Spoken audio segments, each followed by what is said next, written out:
हे friends, हर हर महादेव, राधे राधे।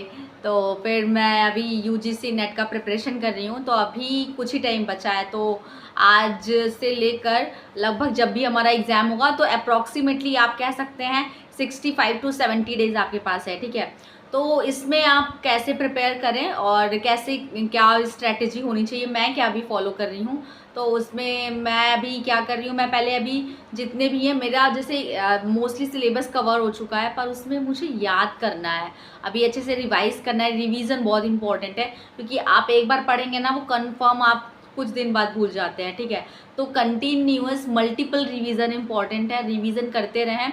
और जो syllabus आपका कवर नहीं हुआ है वो सिलेबस आप कवर करते चले साइड बाय साइड। ठीक है, और जिसमें सबसे ज़रूरी इम्पॉर्टेंट काम है अभी वो है PYQs। PYQs लगाना बहुत इम्पॉर्टेंट है। जैसे कि मैं सोचती हूँ ना कि अभी आप PYQs जो लगा रहे हैं, जैसे आप एक टॉपिक पढ़ लिए हैं, तो जैसे मैं एक टॉपिक बताती हूँ, कम्युनिकेशन का कोई टॉपिक है, टाइप्स ऑफ कम्युनिकेशन है। ठीक है, तो टाइप्स ऑफ कम्युनिकेशन को आप जब पढ़ लिए तो उसके जितने भी क्वेश्चंस बनते हैं आप लगा लीजिए। पहले तो आप कहीं मत जाइए, चैट से GPT के पास जाइए, उससे बोलिए कि वो आपको क्वेश्चन देगा मेन टॉपिक पे, टाइप्स ऑफ कम्युनिकेशन रिलेटेड। तो वो सारे टॉपिक्स से रिलेटेड जो भी PYQs आए होंगे वो सब आपको दे देगा, उसको ट्राई कर लीजिए। और फिर उसके बाद से यूट्यूब पे सेशंस पड़े हैं सारे, अड्डा के और फिजिक्स वाले के और अनअकैडमी के, वहाँ से आप उसको कवर कर लीजिए। वो तो PYQs यूनिट वाइज कराते हैं,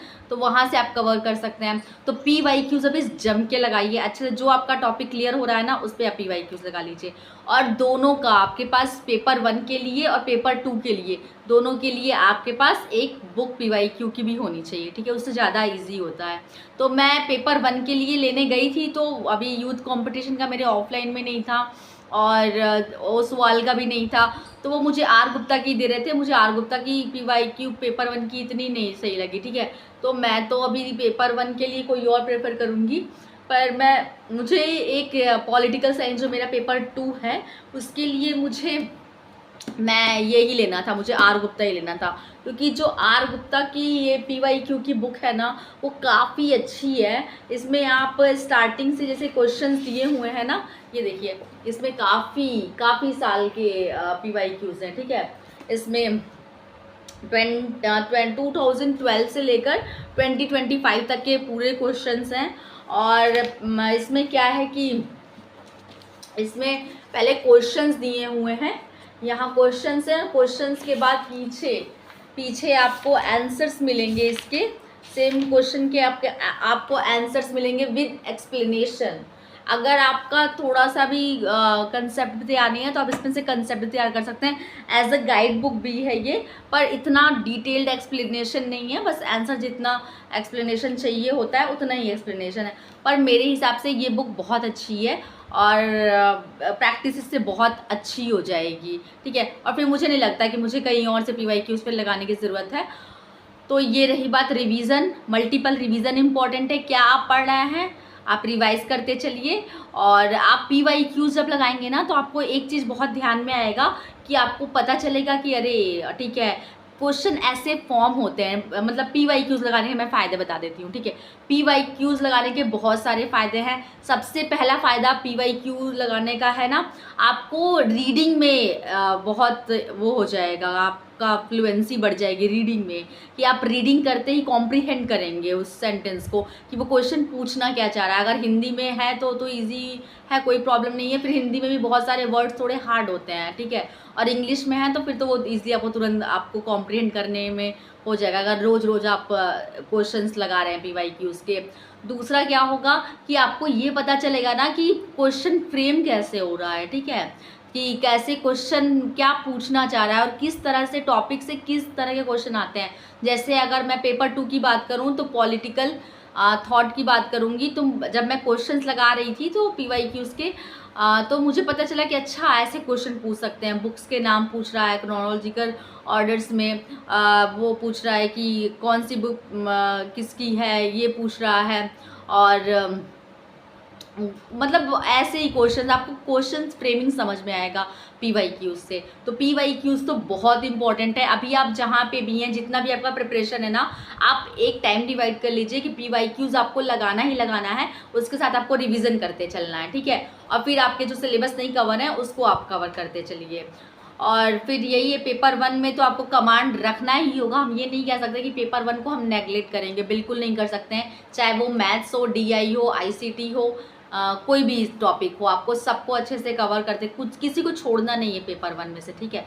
सबको अच्छे से पढ़ना है। और पेपर 2 तो आपको पढ़ ही रहे होंगे। पेपर 2 आप पढ़ेंगे तो आपको आगे बहुत फ़ायदा होगा जितने डेप्थ में पढ़ें। पर अभी एग्जाम ओरिएंटेड पढ़ना है। पीवाईक्यूज लगाएंगे तो आपको पता चलेगा कि क्वेश्चन कैसे फॉर्म हो रहे हैं, कैसे फॉर्म होंगे, तो आपको ईजिली टैकल करने में होगा बहुत ज़्यादा, और आप जल्दी से जल्दी अच्छे से और रिवाइज कर पाएंगे, ठीक है। तो पीवाईक्यूज लगाइए। और फिर मैं सजेस्ट करूँगी कि अभी से आप हो सके ना तो एक एक मॉक लगाएं। मॉक आप कहीं से भी ले सकते हैं, अड्डा के भी मॉक हैं, टेक्स्ट बुक के भी हैं, मतलब आपको मॉक तो कहीं से भी इजीली मिल जाएगा, आप परचेस कर लीजिए। और मॉक हर हफ्ते एक मॉक ज़रूर लगाइए, क्योंकि मॉक लगाने का ना मतलब अलग सा कॉन्फिडेंस आता है। वो आपको रूबरू कराता है कि कैसे एग्ज़ाम में आप अच्छे से टाइम मैनेजमेंट कर पाएंगे, कैसे आप किस क्वेश्चन पे कितना टाइम दे रहे हैं। अगर कोई क्वेश्चन आप को ज़्यादा फंसा, जैसे मैथ्स का क्वेश्चन है, कुछ क्वेश्चन है ना जिसमें हमको लगता है, हम घबरा जाते हैं कि बहुत टाइम टेकिंग है, अरे इसमें मैं टाइम लगा दूंगा तो आगे क्या होगा, तो फिर उसमें इजी होता है वो कि अच्छा ठीक है, उस टॉपिक पे आपको अच्छे से कवर करना है और कैसे उसको हम इजीली टाइम कम करते हुए लगाएं, ठीक है। तो ये सब ध्यान देना है।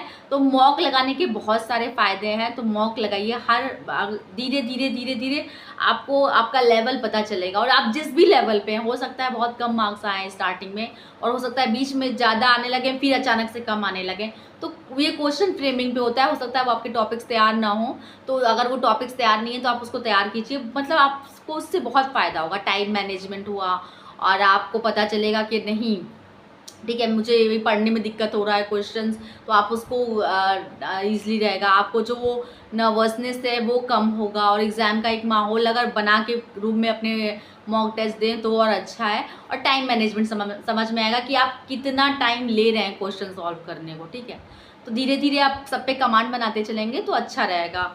तो अभी तो यही हो रहा है, मेरा पेपर 2 में बहुत सारे टॉपिक्स तैयार हैं, पर मैं रिवीजन नहीं है, ठीक है। और रिवीजन बहुत इंपॉर्टेंट है, तो रिवीजन करते चलिए। और फिर बस अभी मेरे ख्याल से दिसंबर लास्ट वीक में होपफुली एग्ज़ाम कंडक्ट हो जाएगा, या जैन फर्स्ट वीक में हो जाएगा। तो अभी से प्रिपरेशन करेंगे अच्छे से, थोड़ा सॉलिड होना चाहिए, क्योंकि है बहुत लेंदी। जो भी मेरा, जैसे मैं पेपर 2 की बात करूं, बहुत वास्ट सिलेबस है, बहुत ज़्यादा, ठीक है। चाह के भी इंसान उसको कम्प्लीटली तो कंप्लीट नहीं कर पाएगा, पर हाँ कोशिश रहता है उसमें भी कि इंसान अच्छे से पढ़ के जाए। अगर जो क्वेश्चंस ऐसा है कि मतलब ऐसे बहुत सारे क्वेश्चंस भी होते हैं ना कि जो आप लगता है एक बार आपने देखा है, पर अपने एलिमिनेशन टेक्निक सीखेंगे आप मॉक टेस्ट और पीवाईक्यूज के। एलिमिनेशन टेक्निक आना ही चाहिए, क्योंकि जैसा कि आपको पता है कि हमारे एग्जाम में नेगेटिव मार्किंग नहीं है, तो इसके लिए आपको ऐसा कुछ नहीं है कि कोई क्वेश्चन छोड़ के आना है, आपको सारे क्वेश्चन अटैम्प्ट करने ही करने हैं। तो वो ऐसे नहीं करने हैं, बेवकूफ़ों की तरह तुक्काबाजी नहीं करना है, वो एलिमिनेशन टेक्निक आपको यूज़ करना है कि एलिमिनेशन टेक्निक कैसे हमको, अच्छा ये हो सकता है, ये नहीं हो सकता है, तो वो टेक्निक यूज़ करके ना आप क्वेश्चन लगाएं, ठीक है। तो बस ऐसे ही है। और मैं चाहती हूँ कि आप लोग जो भी, मैं ये नहीं कह रही हूँ, मेरे हिसाब से आर गुप्ता अच्छा है, आप ले सकते हैं अगर पेपर 2 आपका पॉलिटिकल साइंस है तो। और मैं पेपर 1 के लिए अभी सोचूंगी कि मुझे कौन सा लेना है। तो पीवाईक्यूज बुक होनी चाहिए एक एक दोनों का, और रिवाइज करिए, मॉक टेस्ट अच्छे से लगाइए, और बस, और जाप करते रहिए, पूजा पाठ करते रहिए, सब कुछ अच्छे से होगा ही। तो मुझे बस यही बताना था। तो अभी प्रिपरेशन अच्छे से हो रहा है, पर मुझे बहुत टेंशन, क्योंकि मैं ना बहुत जल्दी जल्दी भूल जाती हूँ, मुझे बहुत जल्दी पता नहीं सबके साथ ही ऐसा है, मेरे साथ ही नहीं है ऐसा, कि आप रिवीजन करेंगे ना तो फिर आपको ये अंदर रहता है कह रही तो मैं भूल जा रही हूँ। और मोस्टली मुझे डेट्स और फैक्ट्स याद करने में दिक्कत होता है, ठीक। कंसेप्ट तो ठीक है, एक बार आप समझ लिए तो आप नहीं भूलेंगे, पर फैक्चुअल चीज़ें ये जल्दी दिमाग में रहती नहीं है। जैसे मैंने ना, अभी मैं पीसीएस का पेपर आया था, मेरे बगल में एक लड़का है, भाई है छोटा, तो वो दिया था, तो उसमें मैं एक बार देख रही थी क्या क्या क्वेश्चंस आए हैं, तो उसमें ना पॉलिटी से रिलेटेड जो क्वेश्चन था मैं अटेम्प्ट कर पा रही थी। तो उसमें फजल कमेटी था, फजल कमेटी जो आपको पता है लिंग्विस्टिक स्टेट रीऑर्गेनाइजेशन के टाइम पे कमेटी बनी थी।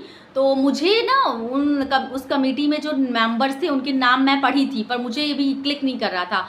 फजल कमेटी सब पता था कि क्या था, कैसे था, कब आया था, क्यों आया था, सब पता था, पर मुझे ये उनका नाम नहीं आता, जबकि यूनिक नेम है उन दोनों लोग का, ठीक है, पर याद नहीं आता। तो ऐसे फैक्चुअल चीज़ें भूल जाते हैं, जब तक आप 3-4 बार उसको रिवाइज नहीं करेंगे नहीं याद होगा, और तब भी भूल जाते हैं ना, तो उसको लिख के अपने डेस्क बोर्ड पे जहाँ पे भी आप पढ़ रहे हैं वहाँ पे आप स्टिक कर लीजिए और अच्छे से याद कीजिए।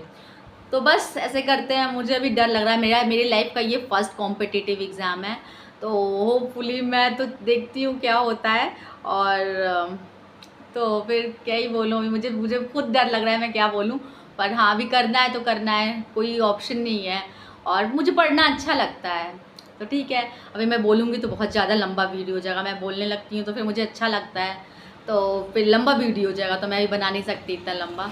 तो बस यही बताना था, और अच्छे से आप लोग प्रिपरेशन कीजिए, और सबका अच्छा है कि होपफुली सबका सबका तो नहीं हो पाएगा, लेकिन मैं सब कोशिश करेंगे, जो भी अच्छे से मेहनत करेगा उसका ज़रूर जेआरएफ क्लियर होगा। देखते हैं। ओके, बाय बाय, हर हर महादेव, राधे राधे।